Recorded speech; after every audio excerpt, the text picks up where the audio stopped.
আবার কিছু আছে কথার মধ্যে শিরক, যেমন কেমন আছেন, আপনার দোয়ায় ভালো আছে। কেমন আছেন, আপনার দোয়ায় ভালো আছে। আপনার মায়ের কি অবস্থা, মায়ের অবস্থা ভালো, ডাক্তারটা সময় মতো না আসলে মাকে বাঁচানো যেত না।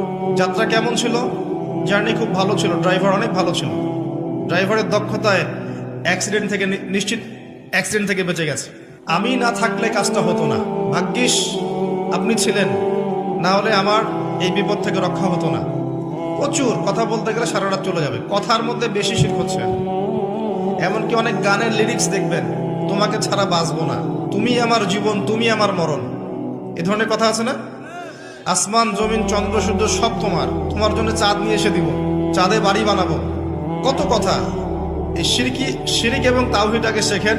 শেখার পরে আপনি উপন্যাস পড়বেন, কবিতা পড়বেন, গানের লিরিক্সগুলো পড়বেন, দেখবেন যে শিরিক দিয়ে ভর্তি। এমনি এমনি আল্লাহ পাক বিষয়গুলোকে হারাম করেন না, এখানে শিরক আছে, অনেক ক্ষেত্রে কুফরি কথা আছে, অনেক ক্ষেত্রে আবার ভক্তি প্রদর্শন করতে গিয়ে অতি ভক্তি হয়ে যাচ্ছে, আর হারাম ইনস্ট্রুমেন্ট তো আছেই। সব মিলিয়ে এই বিষয়টা হারাম। তার উপরে আবার এটা আপনার সময় কিল করবে এবং আপনাকে আল্লাহর জিকির থেকে সরিয়ে দেবে। যখন আপনি এগুলোর মধ্যে ডুবে যাবেন, ওই মোমেন্টে আপনি আল্লাহকে ডাকতে পারবেন না, ওই সময়টা ওরা খেয়ে ফেললো। সব মিলিয়ে বিষয়টা হারাম।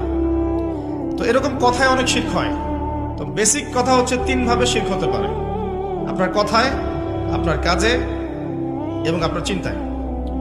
কথা, কাজ এবং চিন্তাকে বিশুদ্ধ করতে পারলে তাওহীদ প্রতিষ্ঠা হবে, এবং তাওহীদের উপর থাকলে পরেই উম্মার কল্যাণ আছে। আল্লাহ পাক আমাদেরকে তাওহীদে থাকার তৌফিক দান করুন।